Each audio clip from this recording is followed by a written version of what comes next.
Well, hello everyone, and welcome to the college basketball edition of Proline, direct from Las Vegas. I'm John Cranton, joined by Las Vegas Cappers, Jeff Sott and Zach Simony. It's the Final Four weekend, or as Moses Malone would say, Final Four. Going to take a look at some in-depth analysis on both the games this weekend, and plus we're going to take a look at some NBA teams to look to go against. That is our Twitter question of the week. In fact, let's start there. That's how you out there can get involved. If you want to send the Proline panel any questions about the goings-on in Las Vegas and the sports teams and even baseball if you want, you can just go to Google Plus at Jim Feist. You can find us at Facebook at Proline TV or Twitter at Jim Feist Sports.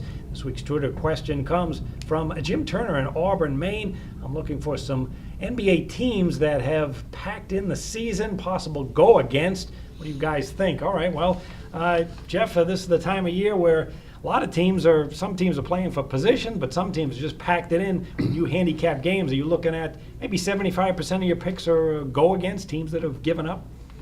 Well, yeah, but you always have to look at that in addition to trends and stats and other things. But we have a couple of teams that have been pretty much packed in the whole season with the Knicks and the Lakers. The Lakers have nothing to gain really by winning games. They need to get a better draft position there, and the Knicks, of course, have been a disaster. So those are two teams that pretty much have been packing in the whole season.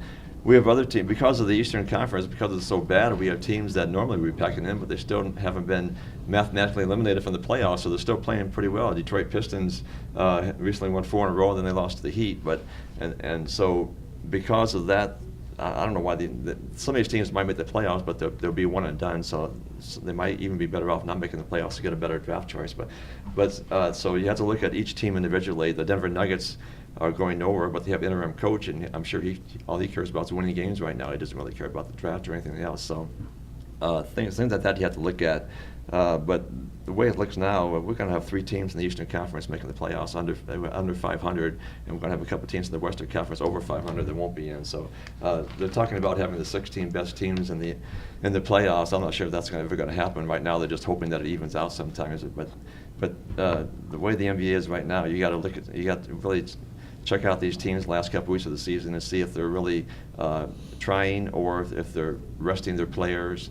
And it's really a tough time to handicap the NBA, John. Yeah, it certainly is. And that first team you mentioned, the New York Knicks, keep in mind their offense is so bad that when they face a bad team with a losing record, the Knicks are 23-9 under the total. Zach, do you see any teams out west that have struggling badly? Well, the Phoenix Suns, I think they just made moves that would pinpoint that. They weren't going to make the playoffs in the strong West, and they've done this before where they've either signed a bunch of veterans. One time they had Grant Hill, Vince Carter, a bunch of guys in the twilight of their careers, Shaq O'Neal, and they've traded away players countless times. Went back when Stephon Marbury was there, Jason Kidd. So they're a team that's not afraid to get rid of their young talent, and they're doing it. They did it again when they traded away their first-round pick of Tyler Enos. They got rid of Isaiah Thomas. They got rid of Goran Dragic. They got rid of Plumlee. So they've gotten rid of a lot of pieces. Last night they just got blown out by Portland. So they're a team. Obviously, they're getting a lot of draft picks still from the Steve Nash trade that worked out to their benefit. But they're a team right now just really concentrating on the offseason, it looks like, with their cap space, and we'll see what they can add. But with a few weeks left here, I don't think they're going to make any strong finishes. Yeah, you mentioned that they traded away a couple of their best offensive players. They went on a 20-8 run under the total after that, and it's even more prominent at home, 18-7-1 under the total in the Suns' 26 home games. I'm going to take a look at fading the Orlando Magic. They're on a recent run here of 1-9 straight up, 3-6 against the spread. The numbers are just ugly all around, and it supports how bad they've struggled. 25th in the NBA in points scored.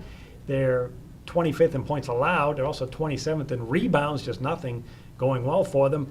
And in particular, at home is where it shows up being overvalued. 1-4 spread run at home. I can see that continuing.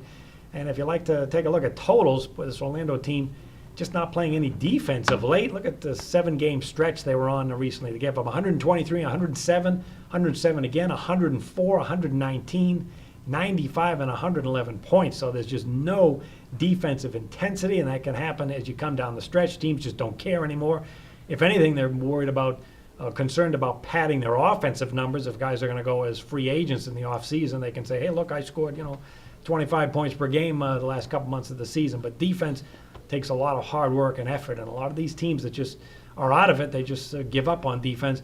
And when Orlando plays a team with a winning record right now, 10-2 run over the total, and I can't see this turning around because they play 4 of their final 7 games on the road. So Orlando, I'm going to continue to fade them. Let's flip that around for a moment. Teams that maybe have some incentive, some bubble incentive that are playing hard. Jeff, you see anything? Oh yeah, we have. There are teams that are in the NBA that still want to win. Even the 76ers. They're so used to losing now, but this team just keeps They just keep training away the young players and just accumulating these draft picks. And at one point, you got to say, well, the rebuilding's over. We have to start playing to win here. But right now, the Sixers are a team that aren't tanking. They're playing to win every game. That's one team you want to look at. And the Sacramento Kings, with new coach George Karl, that's a team that you want to look at too, because they definitely want to win as many games as possible now. So those are some of the teams you want to look at in the NBA. All right, how about you, Zach? Yeah, the Utah Jazz have always been one of those teams. They usually have solid young talent, and sometimes they can't keep those players. They let Paul Millsap go a few years back, and Al Jefferson, same thing. But they seem to always have those young, strong power forwards. Right now, they've got Rudy Gobert and the other guy inside.